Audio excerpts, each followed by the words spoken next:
ton frère a fait preuve de malhonnêteté intellectuelle. Claire. Comme d'habitude. Attends, frère Christ, je vais donner un cours en islam, d'accord? Si Ben Islam, bien sûr, me permet, hein, juste 5 minutes. Te montrer qu'en islam, là, les prophètes ne pêchent pas, d'accord? Regarde.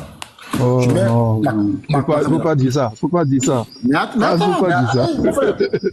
calme-toi, non? Mais calme-toi. Voilà. Mais je vais te poser une question, il ne faut pas fuir la question après. Hein. Mais attends, oui, calme-toi, d'accord?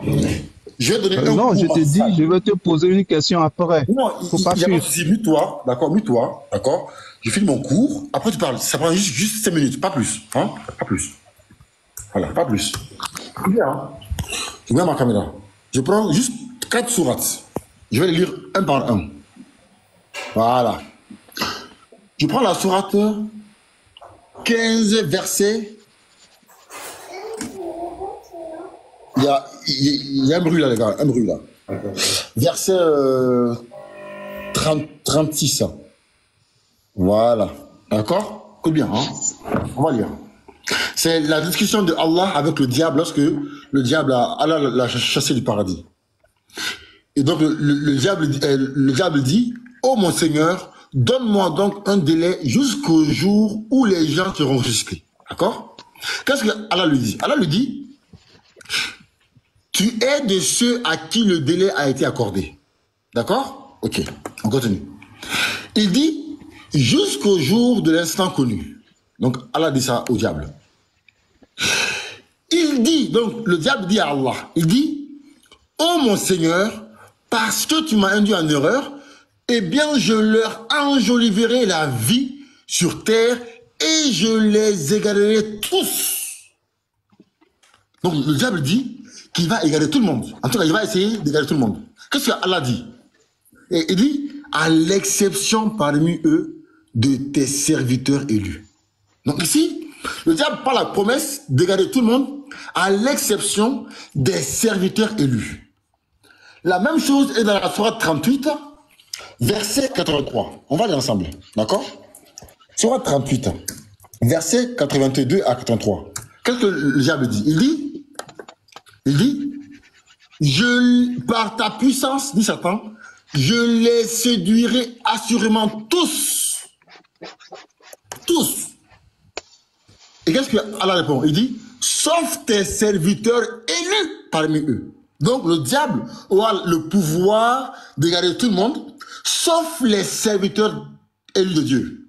On prend maintenant la sourate 39-53. Sourate 39-53. On va lire. Regardez ce que Allah dit. Allah dit quoi? Il dit, ô mes serviteurs, qui avez commis des excès à votre propre détriment, ne désespérez pas de la miséricorde d'Allah, car Allah pardonne tous les péchés. C'est lui le pardonneur, le très miséricordieux. Donc ici, Allah dit que ses serviteurs, il peut arriver qu'ils pêchent. Donc l'islam est un serviteur d'Allah. Moi, patriote, je suis un serviteur d'Allah. Donc il peut arriver que les serviteurs pêchent. Satan a dit que il ne pourra pas séduire les serviteurs élus. Mais par contre, les serviteurs pêchent. Maintenant, c'est qui alors les serviteurs élus qui ne pêchent pas? Sourate 12, verset 24. Sourate 12, à partir du verset 20. On va lire, mon ami. L'histoire de Youssouf avec Zuléra. On va lire. On dit, et ils le vendirent à vil prix, pour quelques dirhams comptés. Ils le considèrent comme indésirable. D'accord? On continue.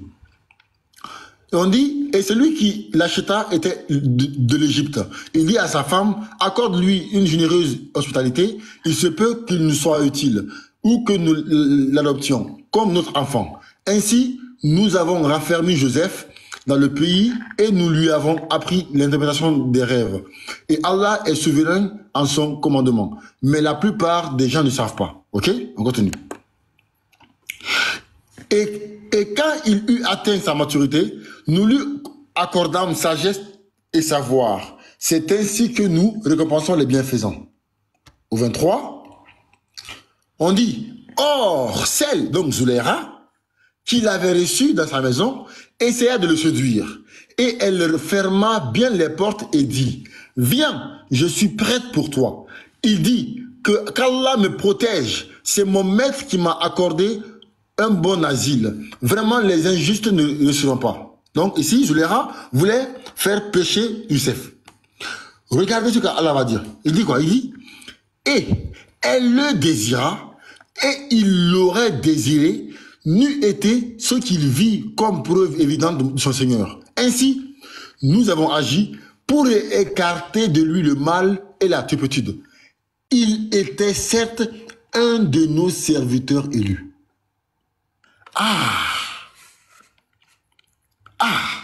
Donc, j'ai montré que Satan aura le pouvoir d'égarer tout le monde, sauf les serviteurs élus.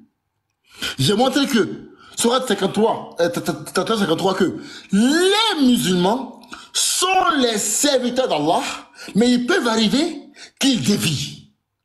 Mais Youssef, lui, qui est prophète, il est serviteur élu. Mon ami, quelle différence entre serviteur et serviteur élu? Vous ne comprenez pas le Coran. Mon ami, le Coran est plus fort que vous. C'est pas avec un esprit bizarre là qu'on va comprendre le Coran, mon ami. Le Coran, c'est trop puissant pour vous, mon ami. Donc, Allah dit que le diable l'aurait égaré si il ne faisait pas partie de ses serviteurs élus. Christ, t'es là ou pas? Oui, je suis là. Donc, ok, j'ai compris ce que tu as dit. Mais je peux poser maintenant ma question. Non, t'as compris quoi? T'as compris quoi? J'ai compris ta démonstration. Non, mais t'as compris quoi dans ma démonstration? Dans la démonstration, ce qui veut dire que, bon, il peut arriver que les musulmans y pêchent. Oui. Mais bon, au fait, c'est pas un péché, quoi, en gros, quoi. Ah, mon ami, t'as pas compris? Oui, c'est ça. Non, t'as pas compris. En gros, il peut arriver, il peut arriver que les musulmans y pêchent, mais il y a certaines personnes qui sont élevées par le Seigneur. Eux, le diable ne peut pas, c'est les prophètes, que le diable ne peut pas avoir accès à eux. Bravo, voilà. Donc, non, j'ai compris ce que tu as démontré, mais moi, je ne voulais pas rentrer dans ce débat avec toi parce que ça tient pas la route. Ça tient pas la route. Ah oui? Comment ça? Ouais. Mais moi, je ne veux pas rentrer dans ce débat avec toi. J'ai juste une question pour toi. Attends, on ne dit pas je rentre pas dans ce débat parce qu'il ne tient pas la route et après on passe à autre chose. On explique pourquoi ça ne tient pas la route. Non. Dire ça devant 400 personnes, ça va pas marcher. Je suis arrivé au boulot. C'est pour ça que je dis ça. D'accord. Je suis arrivé au boulot. C'est pour ça que je dis ça. Mais je vais juste lui poser une question et puis je m'en vais parce que je suis arrivé au boulot. Tu comprends? Parce que si je veux rentrer dans ça, on va perdre beaucoup de temps, quoi. C'est ça. Mais il est parti. Oh non, il est là. D'accord. Bon, Patriot. Non, frère Chris. Vraiment, j'aimerais que tu prennes la question de Chevalier. Est-ce que dire stupide, c'est un péché dans la Bible, oui ou non? Oh non, mais pourquoi tu ne respectes pas ta parole?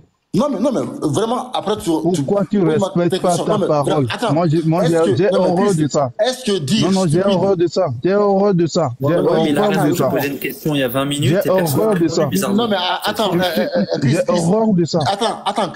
Respecte ta parole. Oui, attends. Respecte ta parole. Chris, le frère Chevalier a posé une question il y a un quart d'heure. La question du frère Chevalier n'a pas été... Respecte ta parole. Respecte ta parole. Sinon, vous me laissez partir. Respecte ta parole. Moi, j'aime pas la malhonnêteté. J'ai horreur de ça. J'ai horreur de ça. Qu'est-ce qui était malhonnête? Tout à l'heure, on s'est bien dit, il m'a dit, il va expliquer quelque chose. Je lui ai dit bien, après, je pose ma question. Il m'a dit oui. Maintenant, vas-y, pose ta question. Moi, j'aime pas des trucs comme ça. Je dis, hein, si je rentre dans ton village et que je tue tout le monde, je prends ta maman, je prends ton papa, Je prends ton papa. Pardon, laisse-la tranquille, papa. Laisse-moi tranquille. Non, j'ai juste un exemple que je donne. Non. Prends notre exemple, prends mes parents à moi. Voilà. Calme-toi, là. Calme-toi. Pourquoi tu t'agites? La pauvre, pardon. Voilà. Je rentre dans ton village, je tue tous les hommes. Je prends le chef du village, je le tue, en le forçant de me donner son argent, là où il a caché son argent, jusqu'à ce que je le torture jusqu'à ce qu'il meure, et je prends sa femme, le même jour, le soir, je couche avec lui. Est-ce que j'ai péché?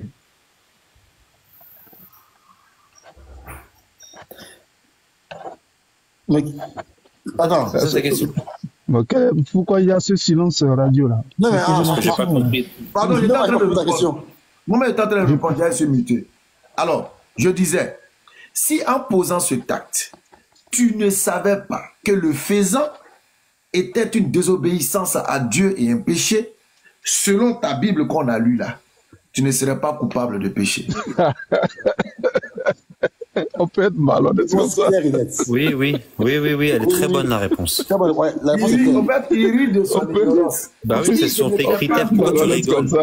Si Pourquoi tu rigoles? Il vient d'appliquer les critères de ta Bible. Pourquoi tu rigoles? Explique-moi juste pourquoi tu rigoles. J'ai envie de rigoler avec toi. Non, c'est pour lui dire qu'il interprète mal la Bible. Est-ce que tu peux répondre à ma question maintenant? Oui, la Bible n'a jamais dit que les prophètes n'ont pas payé. La Bible a tout dit. Tout ce qu'ils ont fait de mal, tout ce qu'ils ont fait de bien. C'est vous qui êtes en train de forcer les choses pour dire autre chose.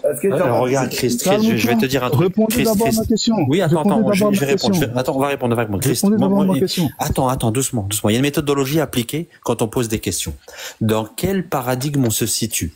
Si on se situe dans le tien, le frère, il vient de te répondre. Si on se situe dans le nôtre, on vient de t'expliquer. Le mien n'a jamais dit ça. Ne me coupe pas. Depuis tout à l'heure, j'écoute. Ne me coupe pas. Depuis tout à l'heure, j'écoute.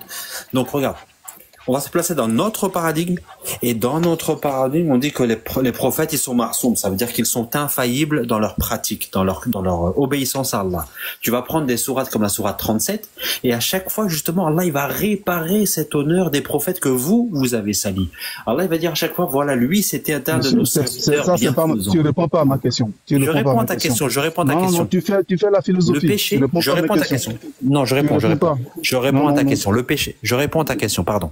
Le péché, et je réponds, mais calme-toi en fait. Je réponds à ta question dans le sens où, quand on pêche, un péché, c'est un acte conscient. Ça veut dire que tu as conscience que tu es en train de transgresser la loi du Créateur. Maintenant, le frère, il t'a dit juste avant, si tu fais une faute dont tu n'avais pas conscience ou que tu ne savais pas que c'était un péché, une transgression, alors ce n'est pas un péché. Est-ce que c'est clair en fait? Ça, c'est notre paradigme. C'est notre paradigme à nous. Il a utilisé après le tien.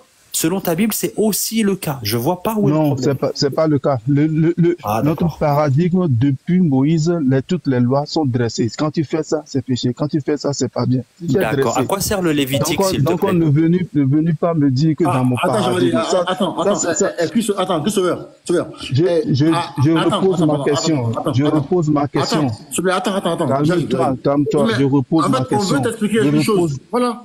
Attends. Je repose ma question. Oui, mais ta question, on l'a compris. Ta question, on a répondu à ta question. Mais vous ne répondez pas, vous faites de la philosophie. Attends, mais attends. Ça fait tomber. Vous avez compris que ça fait tomber vos dogmes. Christ, écoute-moi ici. On va te prouver que tu as tort. Voilà. Regarde. Lorsque Moïse est allé sortir les enfants d'Israël d'Égypte, d'accord? Ils adoraient qui là-bas? Quoi? Lorsque Moïse est allé sortir les enfants d'Israël de Pharaon, ils adoraient qui là-bas? Oui. Il adorait, je n'ai pas compris, tu dis quoi? Je n'ai pas bien compris la dernière. Pose la question bien parce que moi, là, vas-y. Il demande. Oui. Quand Moïse allait sortir les enfants d'Israël, ils adoraient qui? Ils adoraient qui? En Égypte ou quand ils sont sortis? C'est ça, en Égypte? Oui, avec Pharaon.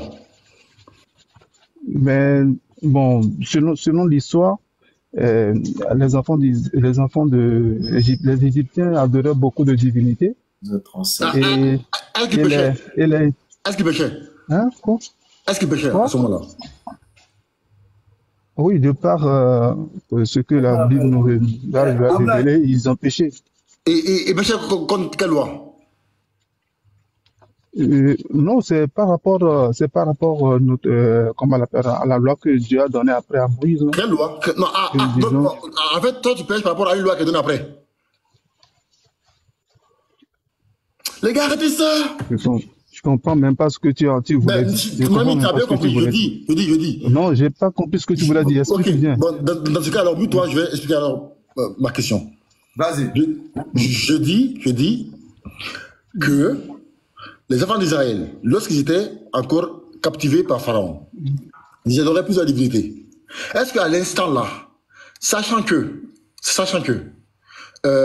ils n'avaient pas de loi qui leur interdisait ça, est-ce qu'ils péchaient à ce moment-là? De par la façon dont tu poses la question, moi je pense que ils ne péchaient pas, mais devant Dieu, merci. Péché, mais eux ils sont pas. Pourtant, ceux qui faisaient là, Dieu n'aime pas ça. Mais oui, comme pas ça, ouais. ils n'avaient pas de connaissance par rapport à une loi qui leur interdit ça, donc il n'y a pas de péché. Oui, mais c'est clair. Ça, Paul là est bien expliqué. Mais ce que ma question que je viens de vous poser, ça n'a rien à voir avec ça. Ça n'a rien à voir avec ça. Si la personne n'a pas de connaissance d'une loi qui interdit son acte là, il y a aucun péché. Et d'ailleurs, nous en islam, c'est pourquoi on dit qu'un enfant qui naît et qui meurt, il va au paradis. Parce qu'il n'a pas de péché. Parce qu'il n'a pas de connaissance de péché. Donc, tu veux me dire que quand le messager est parti chez le fils d'Israël, je vais te gifler. Donne ma texte. Calme-toi. Tu te calmes. Il y a quelqu'un. Donc, l'homosexualité n'est pas un péché en islam. Non, non. Quand le messager est parti chez le Banu Israël à Kaliba pour aller prendre l'argent de Nikina, où s'appelle. Aller prendre quoi? Pour aller prendre l'argent de. L'argent? Oui. Attends, vous enlevez ça où encore? Ça, c'est. Le trésor. Comme ça. Oh, calme-toi. Donne-lui le texte, on va lire. Calme-toi. Il allait prendre l'argent des gens. Et prend la fille, et prend Safia, et couche avec lui le même jour. Oh. Tu vas lui dire qu'il n'est pas au courant de la loi. Tu dis il allait prendre l'argent des gens. Comprends rien dans ton affaire. Il allait prendre Safia et coucher avec elle le même jour. Il n'est pas au courant de la loi. C'est lié. Tu connais bien l'histoire, Béni. Je ne connais pas. C'est qui t'en donne de l'argent, je ne connais pas. Oh, arrête ça. Tu connais bien l'histoire. Il allait chez les Banu Israël pour aller prendre l'argent là. Je ne connais pas. Oui, ils ont pris le trésor de. Comment il s'appelle le gars? Je ne connais pas. Mais qu'est-ce que tu racontes, frère? Ils ont pris le trésor. Ils l'ont torturé jusqu'à mort. Ok, dis-moi alors. Ils l'ont torturé jusqu'à mort. C'est que alors, c'est que où? Bon, je vous laisse. Je t'ai dit que je suis venu. Non. Et après, je vais revenir après. Non, je vais revenir après. C'est où? Ben, tu tiens, regarde bien mon nom. Je vais revenir. Ok? Aie pitié. Ouais, vas-y, frère, vas-y. Patriote, aie pitié, vas-y. Aïe, pourquoi Patriote a sauté? Vas-y. Ok, la main de Dieu. Ouais. Non, on vous écoute.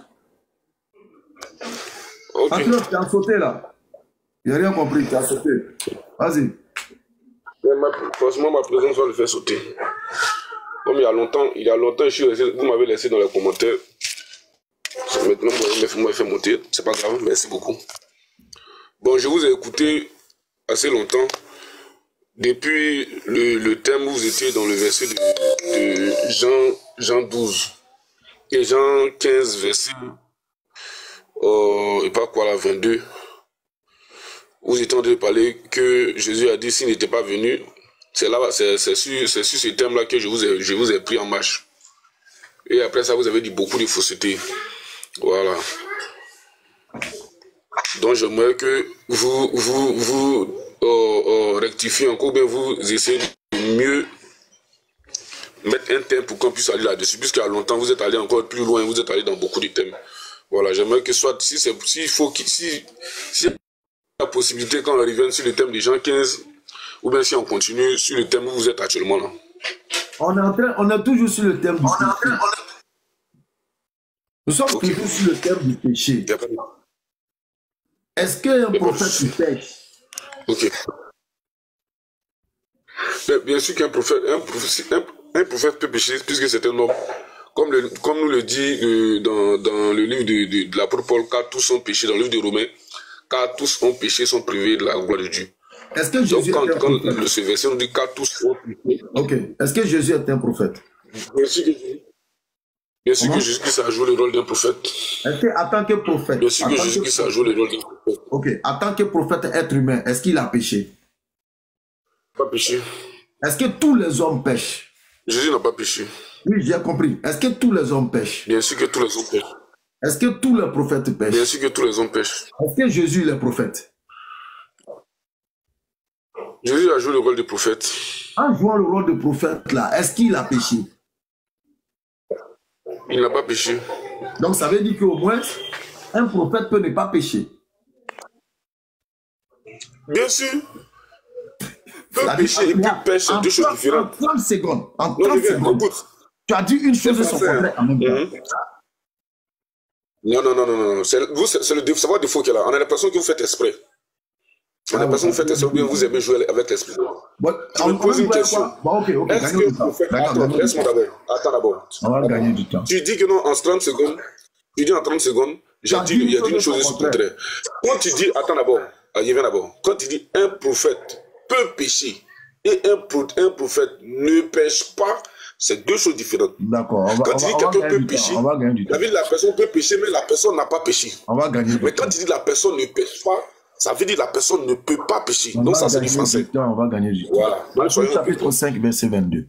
Mais moi, je vous dis, que quiconque se met en colère contre son frère mérite d'être puni par les juges. Que celui qui dira à son frère, Raka, mérite d'être puni par les Saïdres. Et que celui qui dira insensé mérite d'être puni par le feu de la géhenne. Ok? Est-ce que si elle te dit insensé, Raka, est-ce que c'est un péché? D'abord, c'est quel verset tu as pris? Excuse-moi, tu as dit Matthieu combien? Matthieu 5, 22. Matthieu 5, 22. Ok. Maintenant, pose la question. Est-ce que si elle te dit Raka, tu as péché? J'ai péché, pardon. Si tu me dis Raka, ou bien si tu me dis Raka dans quel sens? Ou bien insensé. Si tu me dis Raka dans quel sens? Écoute bien le verset que je lis. Tu as dit Matthieu 5, 22. J'ai entendu dans mais moi, je vous dis, voilà, Matthieu 5, 22. Mais moi, je vous dis que quiconque se met en colère, il faut prendre le verset dans son contexte. Mais quiconque se met en colère, je prends l'exemple, tu entends ta musique, ton ami, puis dit maudit là. Toi, tu es un maudit, et toi, là, ça c'est le langage ivoirien. La plupart des Ivoiriens, quand ils sont en train de s'exprimer, ils ont pour habitude d'avoir ce langage-là. Dans la musulmane, tu dis, okay, mais toi, tu es un con, toi, tu es un petit con, toi, tu es un maudit, hein, dans la plaisanterie. Mais quand tu es en colère, quiconque se met en colère, quand ton frère, l'autre, Ismaël Aka, il tentait de débattre une fois avec Gédéon, et il a dit, quand tu prends un verset dans son contexte et que tu le changes là, ça devient un prétexte, ce n'est plus un contexte. Ce jour, quand il a dit ça, j'ai dit, effectivement, il avait raison. Quand tu prends un verset que tu veux prendre ce verset-là comme une arme, reste dans le contexte du verset. Ils disent, quiconque se met en colère, et dit à son frère, écoute-le d'abord. Attends, allons doucement. Allons doucement. Non, je viens. Tu as déjà parlé ça. Comment je prends l'essentiel? Je me mets en colère. Je me mets en colère. Je te dis, stupide, insensé, tout ce que tu veux. Ai-je péché ou pas? Tu as péché? Très bien. Oui. Quand Jésus dit aux pharisiens et aux scribes, insensé, dans le livre de Luc, chapitre 11. Ok, attends que je prends le verset. Parce qu'avec vous, on doit prendre le verset pour être clair. C'est pourquoi on cite le verset. Ok, il n'y a pas de problème. Tu dis Luc quoi? 11, 39. Ok, Luc 11. Luc 11, 39. À 40. Ok. Luc 11, 39. Excusez, je suis déjà le verset. Mais le Seigneur dit, vous pharisiens, vous nettoyez le dehors de la coupe et du plat. Et à l'intérieur, vous êtes plein de rapine et de méchanceté. Insensé, celui qui fait... Eh Dieu. Insensé, celui qui fait le dehors, n'a-t-il pas aussi fait le dedans? Il faut bien lire la phrase. Faut bien lire la phrase.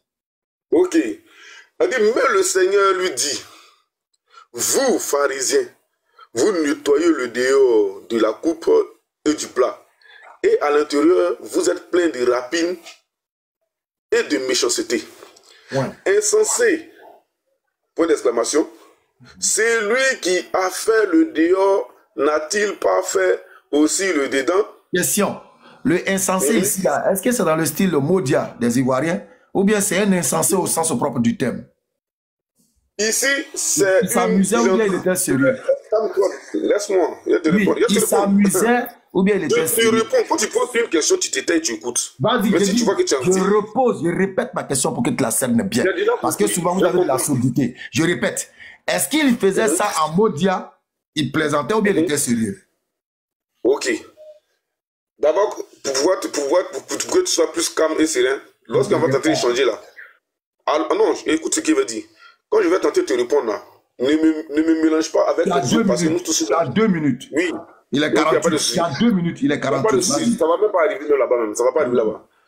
Lorsqu'on va tenter d'échanger, ne me mélange pas avec les autres parce que chacun de nous a ses principes, chacun de nous a sa compréhension de chaque verset. Tu comprends? Voilà. Ici, tu vois que tu ne m'écoutes pas. Tu es concentré, tu es un peu stressé parce que tu es concentré sur le temps.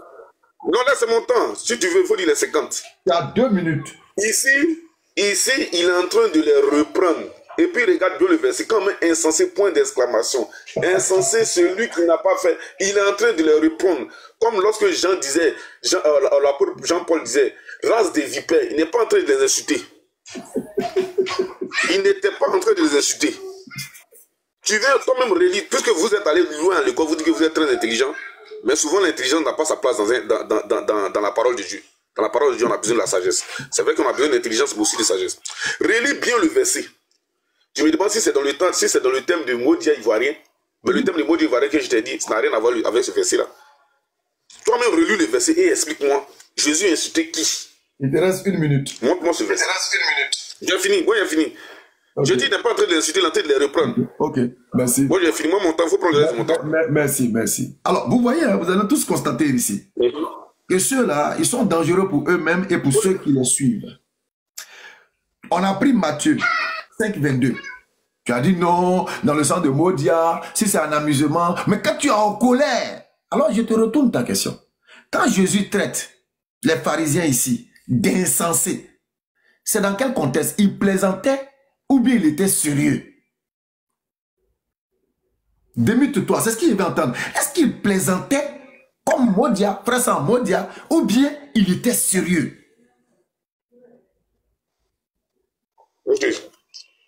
Mais ici, je t'ai posé la question, tu n'as pas répondu. Je t'ai dit, ici, est-ce que dans ce verset, quand tu lis là, tu sens l'expression de la colère dedans, ou bien tu sens l'expression de quoi? Quelqu'un qui est en train de réprimander son enfant, ou bien quelqu'un qui est en train d'apporter. Ça, mais quand tu vois, c'est un enseignement. Il est en train d'apporter un enseignement aux pharisiens. Il n'était pas en colère, ça c'est un d'abord. Maintenant, si tu peux me prouver, si tu es sûr de ton courage, mais moi je te connais en tant que quelqu'un, je te suis souvent sur les réseaux sociaux. Tu as souvent l'audace. Moi je veux qu'aujourd'hui tu mettes ton audace en avance pour me montrer dans ce verset, là où Jésus était en colère. Montre-moi dans ce verset-là, où Jésus était en colère. Ta dernière phrase va nous éclairer. S'il n'était pas en colère... Tu as déjà posé la question, frère. Moi, je suis là pour t'enseigner. Je ne débat pas avec toi. Attends, il n'y a pas de souci. Je suis calme, je t'attends. Si Jésus n'était pas en colère selon tes propos, est-ce qu'il plaisantait ou bien il était sérieux? Parce que tu dis qu'il n'était pas en colère. Et l'insensé ne peut rentrer dans le péché que si tu le dis sous le fait de la colère. Donc selon toi, il n'était pas en colère. Maintenant, je vais savoir, insensé ici, là, il le disait en plaisantant ou bien il s'adressait à des mécréants et dans un air sérieux? Ok, il n'y a pas de souci. comme tu veux jouer à ce jeu-là, on va aller doucement. Lorsque Jésus parle dans la parabole et il dit, vous méchants que vous êtes, vous savez donner de bonnes choses à vos enfants. Hypocrite que vous êtes. Est-ce qu'il est en train de les insulter? Quand quelqu'un est hypocrite, qu'est-ce qu'il dit à la personne qui dit? C'est une insulte. Attends d'abord. Attends d'abord. Calme-toi maintenant. Tu as peur de quoi? J'ai dit il est en train de les insulter. Je vais répondre à ta question. Attends, je vais finir. Attends, tu vois, quand tu es stressé, raison pour laquelle tu parles. Il faut répondre à avancer. J'ai dit, il te dit, il les a insultés. Pourquoi tu continues? Vous aimez encore quelqu'un pour enregistrer, pour vous donner un air. Moi, il ne débat pas avec toi. Hein. Je suis en train de t'enseigner. Hein. Ah, il faut parler. Tu as une minute. Toi, tu regardes ton niveau dans ton niveau que tu as là, tu vas t'enseigner. Il faut répondre. Il faut dire que tu ne me connais pas. Est-ce que c'était sérieux? Est-ce qu'il était sérieux? J'ai dit qu'il était sérieux. Donc, quand quelqu'un est sérieux, automatiquement, il est en colère. Je n'ai pas actuellement, tu as été présenté. Je t'ai demandé, est-ce qu'il était sérieux? Non, mais il t'a dit qu'il était sérieux. Il a fait insulter. Il n'était pas il était au sérieux. Moi, je mets un colère là de côté d'abord. Parce que c'est ta phrase qui va t'aider à comprendre. Quand Jésus dit insensé, est-ce qu'il était sérieux? Ok, j'ai compris. Est-ce qu'il était sérieux ou bien il plaisantait? Il était sérieux. Très bien. Quand il était sérieux. Si elle te dit tout à l'heure, dans mon air sérieux, stupide, parce que l'air sérieux ramène à un état de vérité. Il te dit stupide dans un air sérieux. Est-ce que j'ai besoin de te dire que je suis en colère? Est-ce que j'ai besoin de te dire que je suis en colère? Je prends mon air, j'arrête de sourire. Ok, donc je vais te dire. Écoute-moi, j'arrête de sourire. Oui. Stupide. Est-ce que j'ai besoin de te dire que je suis en colère? Ok. Donc je vais te répondre par une question. Je vais te répondre par une question, soit sérieux pour une première fois. Donc, une fois que toi tu es dans ton sérieux, tu es en colère. Quand je suis dans mon sérieux là, je suis en train de... Une fois que toi tu étais sérieux dans ta vie. Je viens. Là. Ici là. Attends, on est dans un contexte qui est clair. On ne va pas changer. Ne change pas le contexte qui est clair. On est dans un contexte qui est clair. Ne change pas le contexte. Le mot stupide ici. Attends, je suis en train d'expliquer le mot. Le mot stupide ici, c'est pas pour caresser ou. C'est pour ressortir un état. Et cet état est une insulte à l'égard de celui dont on dit. Tu comprends? C'est pour ressortir un état. Et l'état que je ressens, c'est une insulte à l'égard de la personne dont je parle. Tu comprends? Si je mets dans mon air, je vais te dire espèce de mouton. Ou bien te dire mouton. Je suis en train de faire ressortir un état caché en toi. C'est-à-dire ton état de mouton là. C'est ça que je suis en train de faire ressortir. Tu n'as plus besoin de dire, mais pourquoi tu es en colère? Non, je n'ai pas besoin de dire que je suis en colère. Mais l'expression et le mot employé à ton égard vont définir si je suis en colère ou pas. Écoute, tu vois que tout à l'heure, il parlait, si tu vois que tu es un peu agité, c'est parce que tu sais que dans la position où tu es actuellement, tu es dans le faux. Moi, je t'ai posé la question. Je suis en train de donner un enseignement de la parole de Dieu. Peut-être que c'est si tu te connais. Tu es à la mosquée. Je suis en train de donner un enseignement. Et puis, tu prends ton air sérieux. Quand une personne prend son air sérieux pour donner un enseignement, là, cette personne est en colère ou bien il est dans son sérieux. Je peux? Ça n'a rien à voir. Oui, réponds-moi. Ok. Donc, ça que toi, tu étais sérieux dans ta vie, c'est que tu étais en colère. Déjà, dans le test, vous, pharisiens, vous nettoyez le dehors de la coupe et du plat. Qu'est-ce qui s'est passé? On va remonter dans le test. Tu vas voir ce qui s'est passé. Non, mais tu vas aller ailleurs, pardon, Béni. S'il te plaît, je suis dans le test. Je ne bouge pas, je suis dans le test de Luc. Je suis ma question, en fait. Je suis dans le test de Luc, tu dis tu vas aller ailleurs. Laisse-moi lire, s'il te plaît. C'est la Bible, je vais lire, ce n'est pas le Coran. Je peux? Quand tu dis tu vas aller ailleurs, c'est la Bible, je vais lire. Luc chapitre 11. Luc chapitre 11. On pose la question à toi et moi. On parle de la parole de Dieu. Calme-toi. On parle de toi. Calme-toi, on va lire le test. Mais il y a quoi? Ou bien tu veux que je parle de moi-même? L'affaire se pose sur le péché de votre prophète. Parce qu'au moins je peux lire votre test. Mais ça ne solutionne pas le problème que nous avons, la préoccupation du péché de Mohamed. C'est ce que vous ne comprenez pas. Tu es resté longtemps dans la Bible, mais tu ne donnes pas les raisons. Le roc. Tu dis Mohamed a péché, donne-nous un péché de Mohamed. La désobéissance, par exemple. Ou donne le verset. S'il te plaît. Faut laisser ici à lui pour le moment. Dans le verset. Le s'il te plaît, laisse-le mon pour le moment. Moi, il y a longtemps, il était en bas. Comme tu le veux pas, laisse-le pour le moment. Termine avec lui, je vais lui montrer. Termine. Non, tu as raison, le frère Abdul, tu as raison. Il faut lire, c'est muté. Je suis à toi, nous sommes là. Je relis le. Non, il faut laisser, tu as raison, il faut lire. Luc chapitre 11, le verset 38.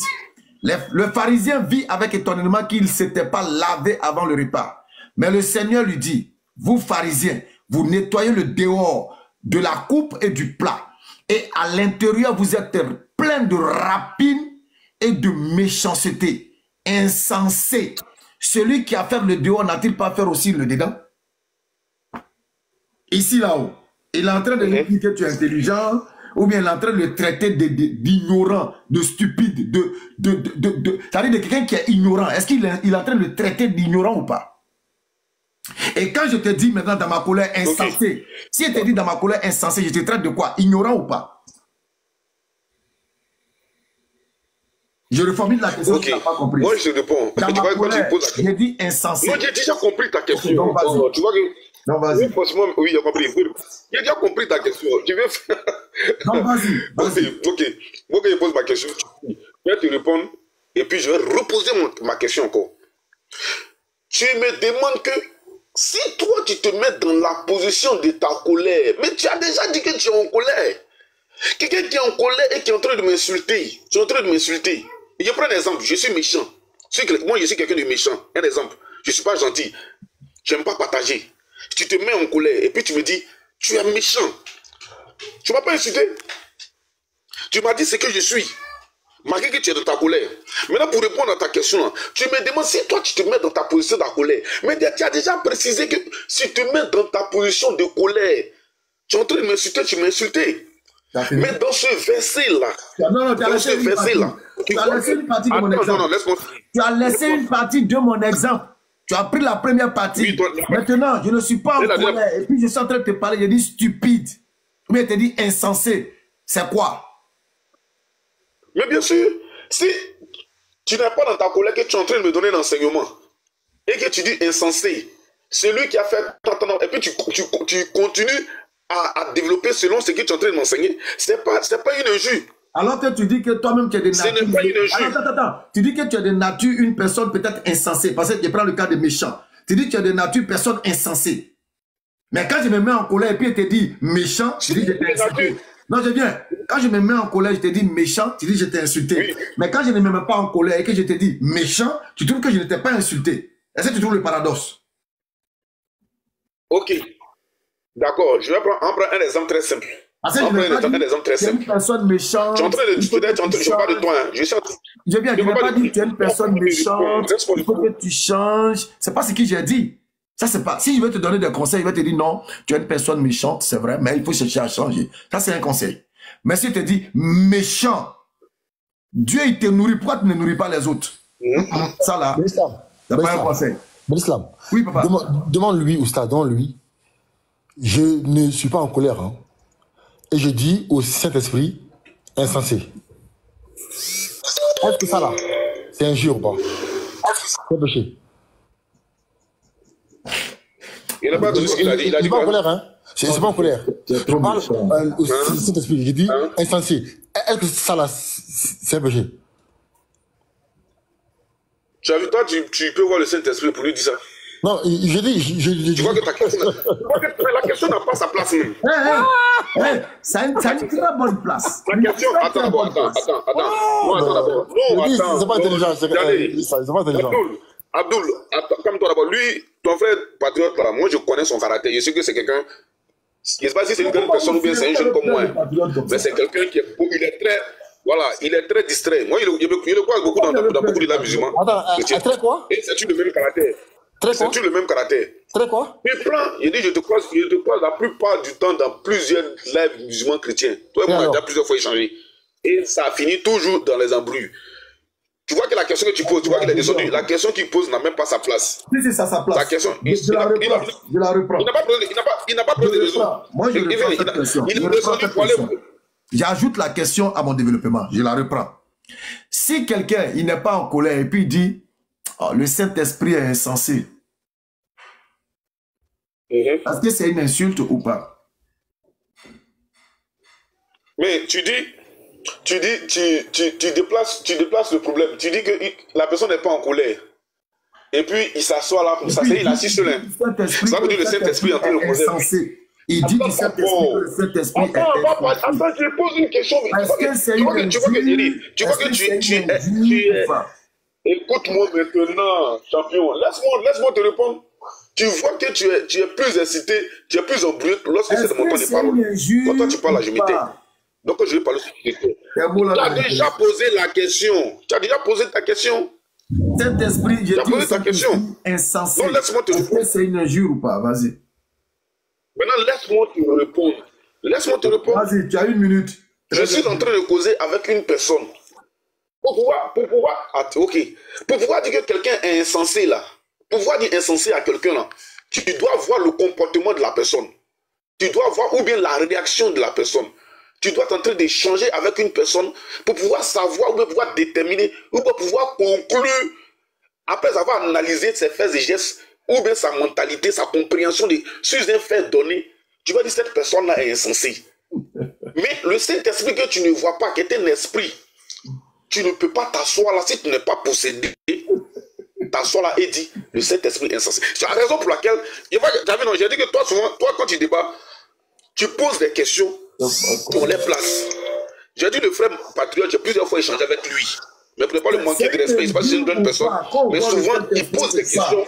On voit le Saint-Esprit, on ne voit pas le Saint-Esprit. Il va te répondre clair pour que tu puisses comprendre. Attends, j'ai vu le Saint-Esprit. Est-ce qu'on peut s'écouter? Donne-moi 30 secondes, est-ce qu'on peut s'écouter? Je vois le Saint-Esprit. Tu vois que non? Tu veux défendre ton frère. Tu veux défendre ton frère, donc tu me laisses pas.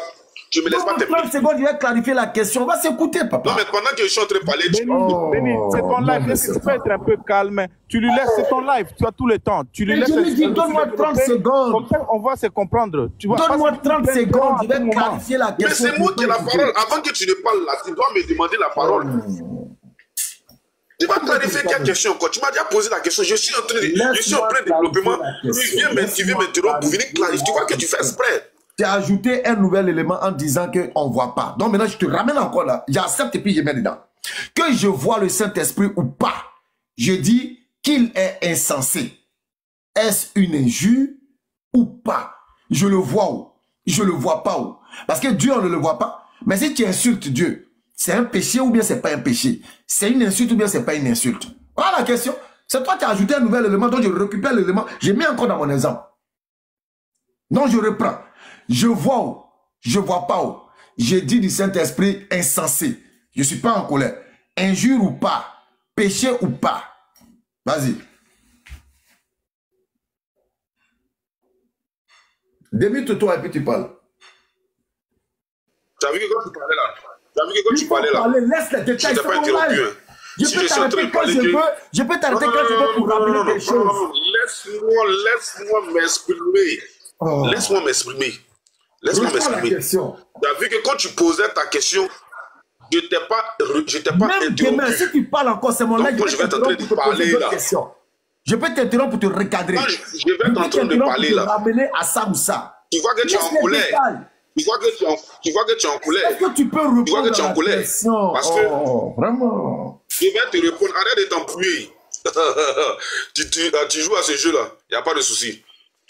Ok, regardez la question qu'il me pose. La question n'est pas lui sa question, la question de son frère. Qui vient demander de savoir, quelqu'un qui n'est pas en colère, qui est assis là simplement et qui dit le Saint-Esprit est insensé. La réponse que je vais lui donner, c'est un fou. Une personne qui s'assoit là simplement, qui n'est pas en colère, qui n'a rien à se reprocher et qui est assis là lui seul simplement et qui dit le Saint-Esprit est insensé. Cette personne-là, il est considéré comme un fou. Il n'a pas péché, un péché même est petit. S'il est considéré comme un fou, il a péché ou pas? Mais pourquoi tu ne me laisses pas répondre même? Est-ce qu'il a péché? Voici la question. A-t-il péché ou pas? Bon, je ne sais pas s'il a péché. Ok. Shalom à tous. Tu bavardes trop en bas. Bismillah. Shalom. Shalom. On t'écoute. Merci.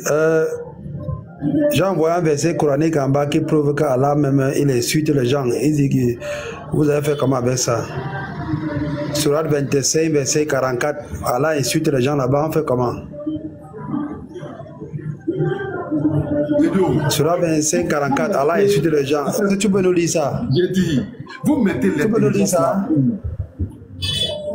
Vous mettez l'intelligence là où? Tu peux nous lire le verset, s'il vous plaît, là où Allah insulte les gens là, Surat 25, 44. Si tu as le cœur, lis-nous ça, mon ami. Non, je n'ai pas de cœur. Regarde, je n'ai pas de cœur, c'est pourquoi je ne respire plus là.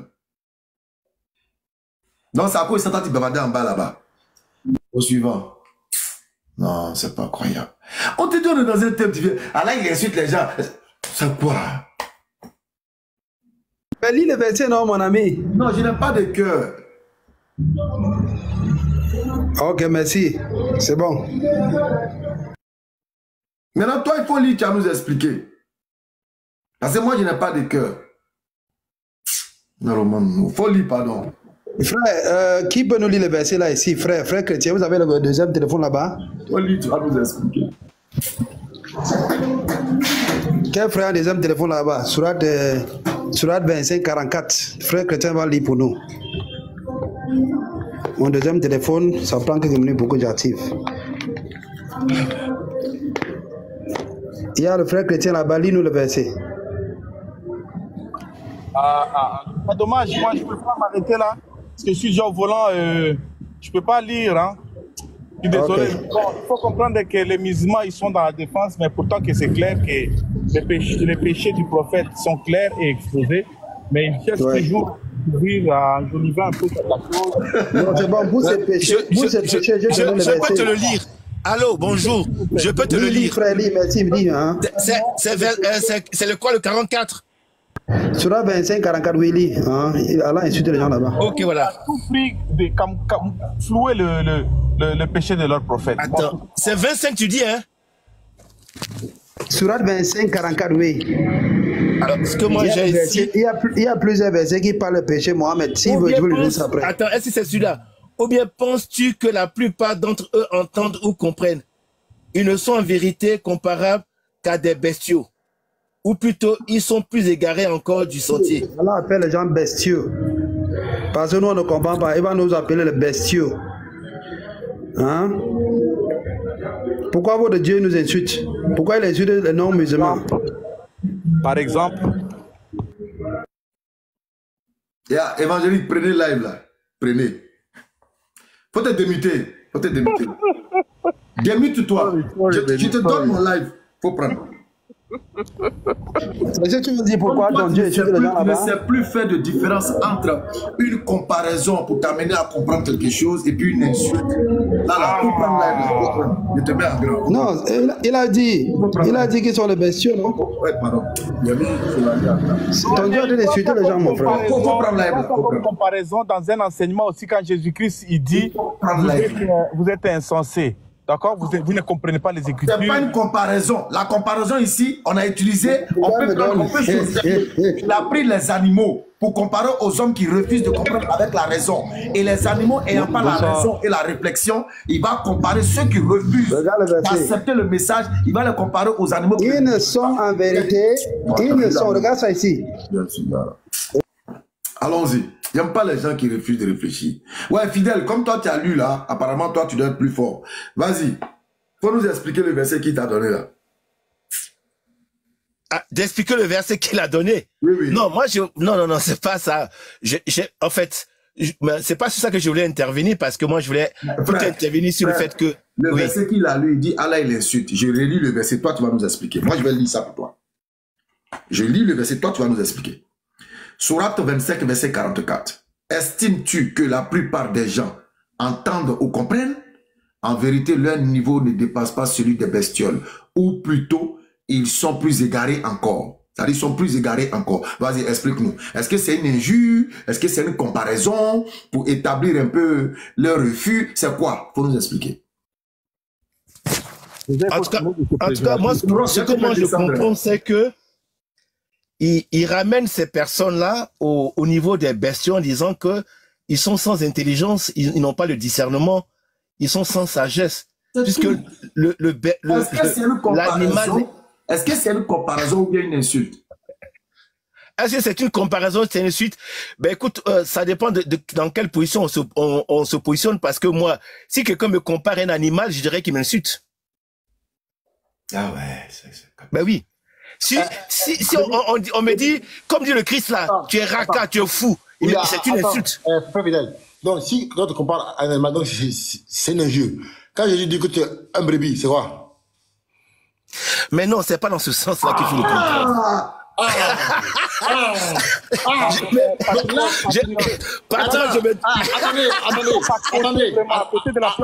Attendez, calmez-vous. Ce que tu dis, c'est autre chose, mon Dieu. Mais calmez-vous. En fait, vous là, je dis, vous taillez sur mesure. À chaque fois, vous taillez sur mesure.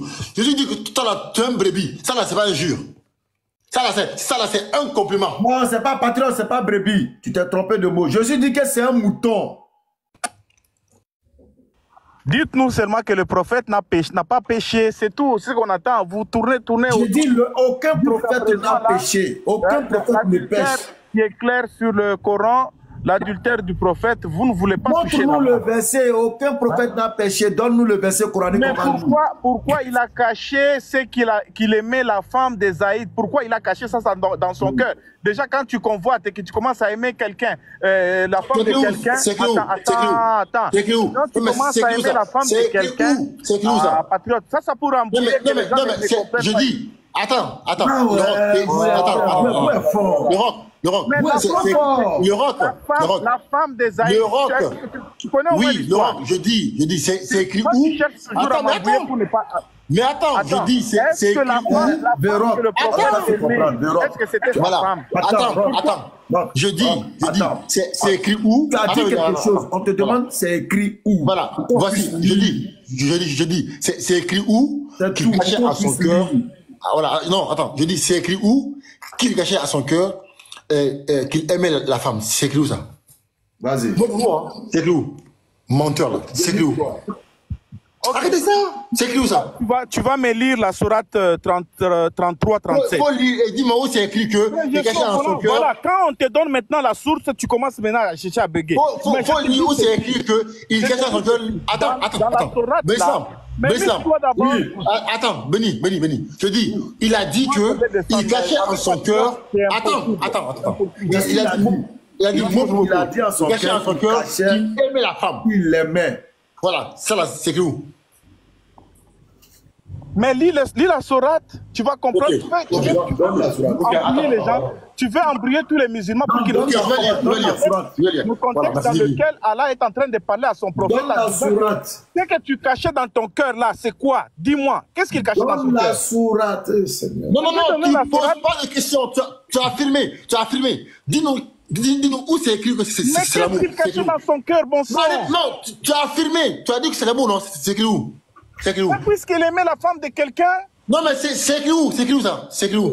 Mais toi, ma patriote, tu as quelque chose, un truc qui marche pas. C'est écrit où? C'est écrit où? Bon, vous voyez les musulmans, c'est comme ça qu'on vous prend comme ça, comme je dis, c'est écrit où? Donne le texte, on va lire. C'est une personne comme patriote, il vous embrouille. C'est bon, donne le verset, je vais lire. La sourate. Donne le verset, donne la sourate, le verset.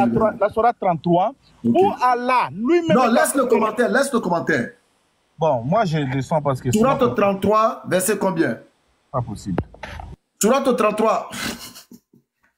On te dit, laisse le commentaire. Alors, je n'avais pas fini et j'ai été coupé. J'ai pas fini, j'ai été coupé. Je voulais terminer quand même sur ce que je disais par rapport à ce que j'ai lu. L'évangéliste dit que le Christ est l'agneau de Dieu. Avec le verset, on va lire. Jean-Baptiste dit que le Christ est l'agneau de Dieu. Est-ce qu'il insulte le Christ pour autant? Non, il n'insulte pas. Voilà. Donc, quand il nous dit que nous sommes des brebis, c'est pas dans le sens que nous sommes des bestiaux. Même s'il dit que nous sommes des moutons, c'est pas dans le sens que nous sommes des bestiaux. Parce que il est l'agneau de Dieu. Est-ce que ça veut dire qu'on a insulté? Non, on l'a pas insulté. C'est une comparaison, non? Non, c'est pas une comparaison. C'est une figure de style pour dire, voilà, Dieu dit que tu es l'agneau de Dieu parce que ça renvoie à Genèse. Cette figure de style à quoi? Est-ce une comparaison ou pas? Aïe. Tu n'es pas comparé à un animal. Donc tu es agneau, tu es agneau. Mais non, c'est ça, je vais te dire, c'est une figure de style, c'est pas... Cette figure de style dont tu parles là, nous amène à comprendre quoi? Une comparaison ou un état? À comprendre une chose très simple, c'est que Jean-Baptiste renvoie à ce qui s'est passé dans Genèse. Lorsque Dieu a demandé à Abraham de sacrifier son fils. Et que Isaac dit, mais père, voilà, il y a tout, mais où est l'agneau? Voilà. Donc, du coup, il ramène que c'est lui l'agneau de Dieu. Et donc, quand le Christ nous appelle ses brebis ou ses moutons comme tu voudras, c'est pas grave. C'est pour dire que nous sommes ses disciples, c'est tout. C'est dans ce sens-là. Ça pour dire on ne compare pas des animaux. Ses disciples. Donc, mouton ou agneau, ça veut dire disciple. Il nous compare, ben, bien entendu, c'est comme ça, lui. Il nous appelle, c'est pas grave. Mais il ne comprend pas des animaux. Alors que dans le cas, dans ce que j'ai lu, vous êtes comparé à des animaux. Attends, mon frère fidèle, tu sais, moi, dans mon village. Là, il a parlé le mot. Il nous compare. Voilà, fidèle. Moi, dans mon village, là, quand on te compare à un agneau ou à un brebis, c'est que tu es bête. Vraiment, attends, écoute-moi ici. Quand on dit, tu es comme une brebis, là, c'est que tu es bête. Donc, si on te compare à un mouton, c'est que tu n'as pas d'intelligence. C'est que tu suis ton berger sans réfléchir. Oui, mais ça, c'est une vraie insulte même. C'est une vraie insulte. Patriote, permet, fidèle. Oui. Dis-moi, un berger, il dirige des brebis. Oui. Ça, non? Il dirige les brebis. Ouais. OK? Maintenant, moi, en tant qu'un être humain, je dis...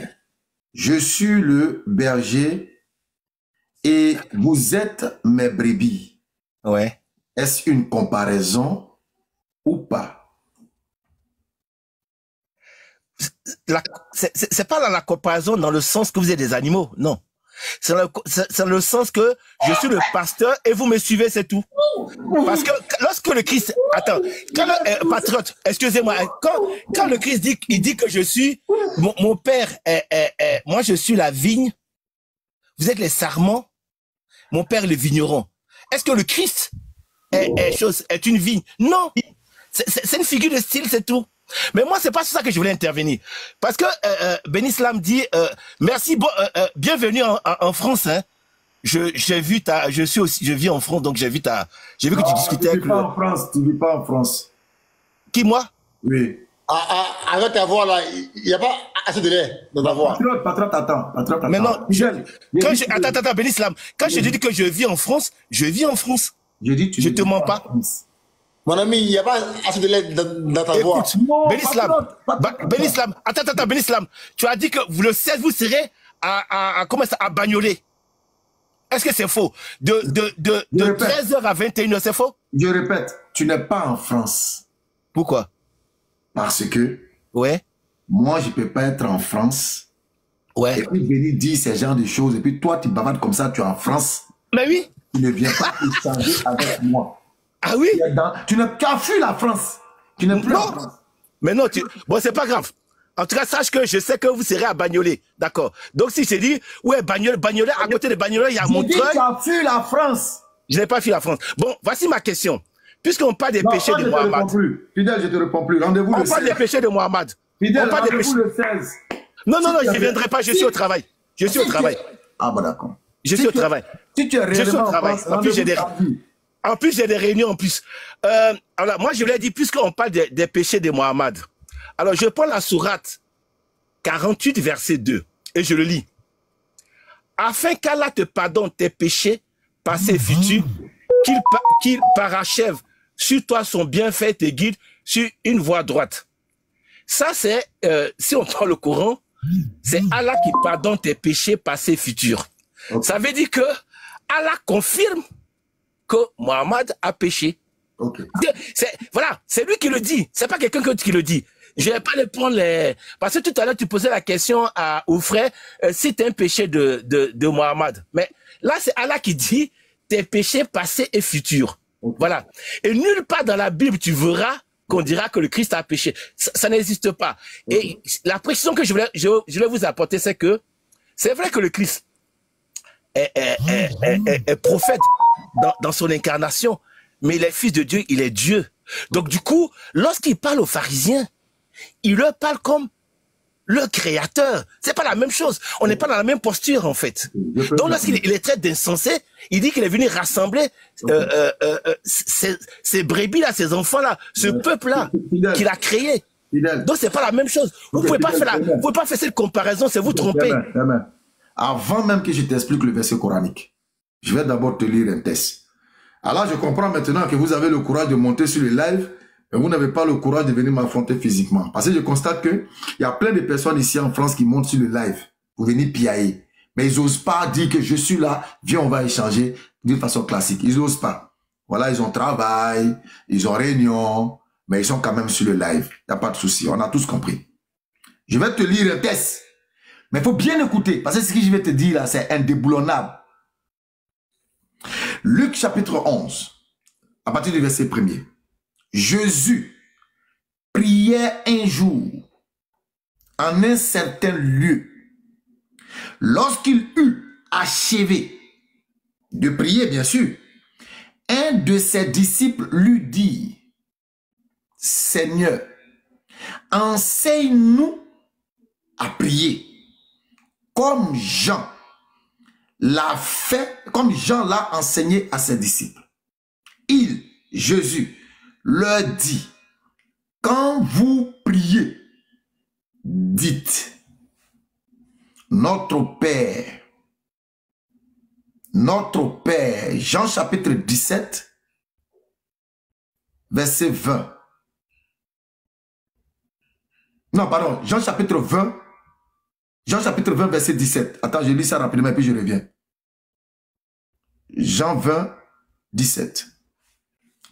Ne me touche pas, quand je ne suis pas encore monté vers mon Père, il va trouver mes frères et dire, je monte vers mon Père et votre Père. Vers mon Père et votre Père. Luc chapitre 1. Pardon, Luc chapitre 11, excuse-moi. Luc chapitre 11, verset 1er.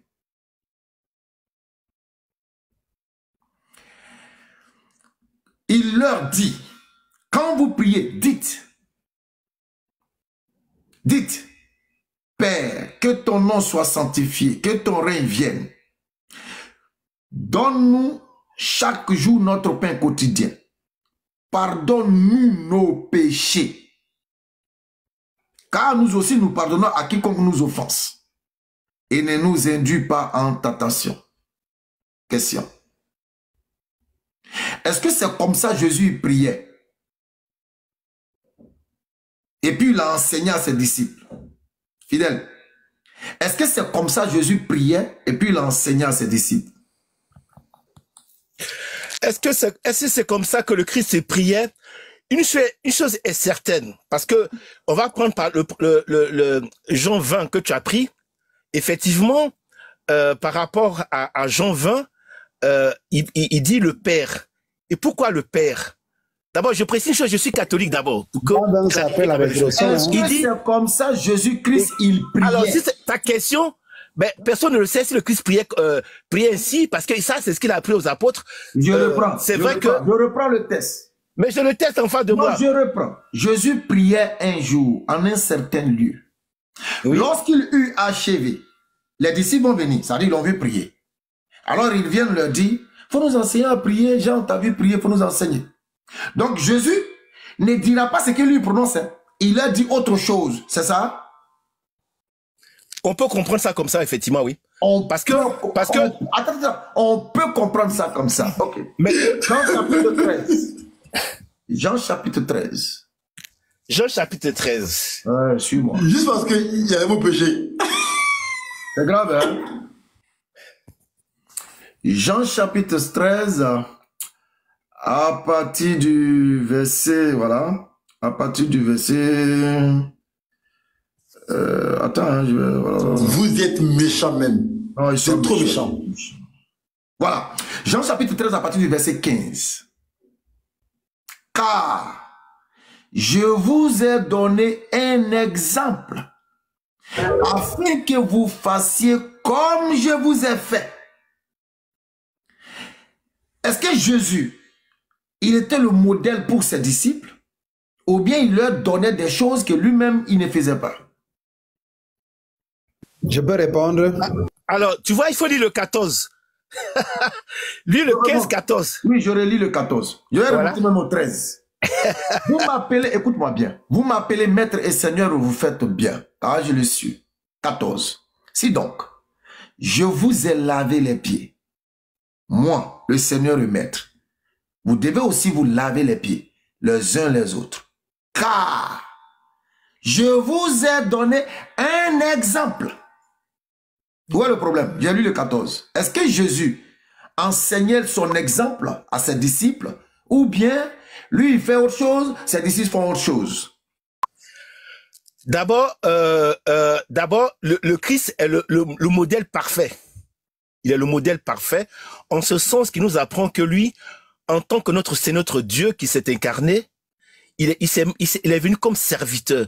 Et nous, quand nous aurons demain, c'est-à-dire que demain, quel que soit le rôle que nous aurons dans l'église, nous aussi, nous devons être aussi des serviteurs. Voilà. Voilà. Nous sommes tous des serviteurs. Parce que je reprends ma question. Oui. Est-ce que Jésus enseignait ce qu'il faisait à ses disciples ou bien lui il fait autre chose, eux ils font autre chose? Mais je viens répondre à ta question. Le Christ est le modèle parfait. Donc, il a enseigné à ses disciples de faire ce qu'il fait. C'est tout. Bien, très bien. Voilà. On retourne maintenant dans notre livre. Luc chapitre 11, verset 1er. Mais si ta question c'est de dire... Attends. Luc 1, 1er.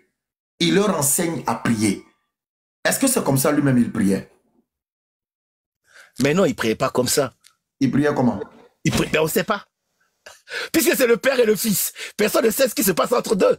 C'est le Père et le Fils, c'est le Dieu le Père, Dieu le Fils. Fidèle. Et avec l'Esprit Saint, c'est autre chose. Fidèle, écoute-moi. Ouais. Tel qu'ils m'ont fait, ils vous le... Oui, parce que ils ont maltraité le Christ, ils vont maltraiter aussi les disciples aussi. Attends, le disciple n'est pas plus grand que son maître. Alors, est-ce que le disciple peut faire ce que son maître ne fait pas? Aucun homme, aucun disciple ne peut faire ce que fait le Christ, puisque le Christ, c'est Dieu fait homme. C'est pas possible. Non. Quand Jésus enseigne dans Luc 11, premier, la manière de prier, est-ce que c'est ce que Dieu lui a montré comme prière? Pas du tout. Parce qu'ils disent, Jean a appris à ses disciples à prier. Toi aussi, apprends-nous à prier. Il faut dire, Jean a appris à ses disciples, comme Jean l'a appris à ses disciples. Apprenez aussi à prier, parce que c'est le maître de la prière, le Christ. Mais aucun disciple ne peut être semblable au maître. Dieu s'est fait homme. Qui peut être semblable au Dieu fait homme? C'est pas possible. Il est sans péché. Salam alaikum, Message. Fidèle, s'il te plaît. Ouais, bon, arrêtez. Vas-y. Non, s'il te plaît, le véhicule, s'il te plaît. Le véhicule, s'il te plaît, par là, s'il te plaît. Il y a l'autre ici, là. Mettez. Tu sais, une fois qu'il a compris ta question, immédiatement, il a fui, au fait. C'est-à-dire, je vais reposer ta question d'une autre manière, au fait. Le fidèle, est-ce que le fait de dire que tes péchés soient pardonnés, est-ce que ça fait partie de l'adoration? Est-ce que ça fait partie de l'adoration, le fait que tes péchés soient pardonnés? Reformule parce que je comprends pas, je t'écoute. Je reformule encore. Est-ce que dans la prière, le fait de dire tes péchés soient pardonnés fait partie de la prière? Oui, parce que ce qui est important pour nous, pauvres pécheurs, il faut qu'on demande toujours à Dieu de nous pardonner nos péchés et puis que nous aussi, nous puissions pardonner aussi aux autres. Parce que si Dieu ne nous pardonne pas nos péchés, c'est la mort, puisque le salaire du péché, c'est la mort. Non, le fait de demander pardon fait partie de l'adoration, c'est ça? Ah oui, si. Ben oui. Ah ben oui. Quand tu adresses cette prière à Dieu, tu l'adores, tu le loues, tu le glorifies. C'est la meilleure prière. Ok, lorsqu'on demande pardon au Créateur, lorsque ton Créateur demande pardon, ou encore ton Créateur pardonne tes péchés, ça fait partie de l'adoration, non? Oui, effectivement, oui. Et lorsque le prophète Mohammed alayhi salam dans Sourate 48, verset 1, et Allah il dit, il te pardonne tes péchés, est-ce que ça fait partie de l'adoration? Ah, je ne peux pas te reprendre par rapport au Coran. Ce que je sais, c'est que Mohammed a péché, ses péchés ont été pardonnés le passé et le futur. Écoute bien. Selon la Bible, c'est une adoration, non? Oui, mais le fait d'adorer ne t'empêche pas d'être pécheur. Calme-toi. Non, c'est pas là ma question. Il dit dans la prière, lorsque tu es en pleine prière, lorsque les disciples ont demandé au Christ comment nous devons prier, est-ce qu'ils ont péché? Mais non. Mais pourquoi le Christ enseigne dans la prière qu'il demande le fait de dire tes péchés soient pardonnés? Alors, je pense que tu n'as pas bien lu le texte. Ou bien tu ne comprends pas le texte. Pardonne-nous nos péchés. Mais oui. Mais parce que... il n'y a aucun problème. Non, mais... Attends d'abord, attends. Le fidèle, tu m'as dit que les disciples n'ont pas péché. Ça, c'est un. Maintenant, je demande pourquoi dans la prière enseignée par le Christ, puisque les disciples n'ont pas péché, pourquoi le Christ y met dans la prière le fait de dire tes péchés soient pardonnés? Ah, ta question. Ah, je comprends le sens de ta question. Il y a deux choses et tu confonds les deux choses. La première des choses, quand tu pries à Dieu, tu l'adores Dieu quand tu pries à Dieu. Mais tu demandes à Dieu, comme tu es un pauvre, comme tu pêches tout le temps, et que donc, qu'il te pardonne tes péchés, parce que tu es en train de lui adresser des prières de louange, en même temps tu demandes à ce qu'il te pardonne tes péchés, parce que tu es un pauvre pécheur, puisque tous les jours tu pêches. Donc il y a deux choses qu'il ne faut pas confondre. C'est pas ma question, je dis, tu m'as dit que les disciples n'ont pas péché. Ah ben si, c'est des pauvres pécheurs. Comme toi, non, tu m'as dit, avant de demander au Christ comment ils doivent prier, ils n'ont pas péché. Où ça, Béni, il n'a pas dit. Ah si. Il a dit. Ils n'ont pas péché, non? Ah non, tu m'as dit, est-ce que dans la prière, lorsqu'ils adressent la prière à Dieu, sont des péchés? Non. Mais avant, ils sont des pécheurs. C'est pas ce qu'il dit. Il dit, avant que Jésus ne leur donne, par exemple, l'enseignement là, est-ce qu'ils étaient en train de pécher ou bien c'était des pécheurs parce qu'ils suivent Jésus? Vous ne pouvez pas nous dire qu'ils suivent Jésus, ils sont encore pécheurs. Ah si, ils sont pécheurs, même si sur le Christ, ils sont toujours pécheurs, même si sur le Christ. La preuve en est, lorsque Pierre, il dit au Christ, quand le Christ annonce à moi sa résurrection, il dit ça va pas t'arriver, il dit arrête de moi Satan. Bon, voilà. Donc c'est pas Pierre qui est Satan, mais qui se laisse embobiner par Satan. Donc du coup voilà, c'est des pauvres pécheurs. Qui suit le Christ, qui suit pas le Christ, c'est des pauvres pécheurs. Saint Paul dit, tous ont péché, sont privés de la gloire de Dieu. C'est tout. Donc ça veut dire que Jésus a confié son église à des pécheurs, c'est ça? Mais bien entendu, ça, tous les jours, nous le disons. À la messe, la première chose qu'on demande pardon à Dieu pour nos péchés. Fais une pause. Évangéliste, est-ce que Jésus a confié son église à des pécheurs? Il a conçu sur la base de la confession de ce que Pierre a dit. Tu es le fils, tu es le fils de très haut. Est-ce que Jésus a construit son église avec sur le fondement des pécheurs? Non, c'était sur la base de... non, je dis non. Et je réponds que c'était sur la base de la confession de Pierre dans Matthieu 16, 18. Okay. Donc ça veut dire que Jésus n'a pas fondé son église avec des personnes qui étaient des pécheurs, c'est ça, non? Sur la base de la confession. La confession est différente de ce que de qui tu es. Est-ce que les disciples de Jésus qui ont cru en lui là, ils étaient encore des pécheurs? Quelqu'un comme Judas, à un moment, il s'est péché, il a fait le péché, non? Est-ce que les disciples de Jésus qui ont cru en lui étaient encore des pécheurs? Je dis bien qu'ils ont cru en lui. Je dis ceci, ils avaient la capacité de pécher encore comme Judas, par exemple. Est-ce que Judas, il a cru en Jésus et puis il allait le livrer? Je ne parle pas de... J'enlève Judas dedans. Est-ce que les disciples de Jésus, hormis Judas, qui ont cru en lui, qui ne l'ont pas trahi, étaient encore des pécheurs? Non, il n'était pas le pécheur, mais il peut toujours faire les erreurs. Merci. Fidèle. Il n'était pas le pécheur, mais il peut toujours pécher. Fidèle. Est-ce que les disciples qui ont cru en Jésus et suivi Jésus étaient encore des pécheurs? Oui, je ne sais de te le dire, oui, nous sommes des pauvres pécheurs. Les disciples des pauvres pécheurs. Évangéliste, est-ce que tu es d'accord avec ce que Fidèle a dit? En tant que catholique, lui il est catholique. Je crois que je donne ma réponse à deux volets. Je dis qu'il n'est pas le pécheur, mais il peut toujours pécher. Non, ils peuvent parce qu'il marche avec Christ. Non, nous on ne rentre pas dans le toujours. Nous ne sommes pas des divins ou des dieux pour savoir le toujours. On parle de l'acte là. Ils ont cru en Jésus, ils l'ont suivi. Est-ce qu'ils sont encore des pécheurs?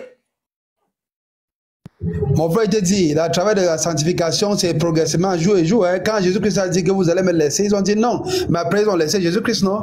Donc, ce sont des pécheurs qui ont suivi Jésus et ils sont demeurés pécheurs. Mais c'est pas vrai, ils sont le pécheur en permanence. Donc, Jésus ne leur a servi à rien, quoi. Bon, les gars, j'irai sans vous là-bas. Moi, je me mute.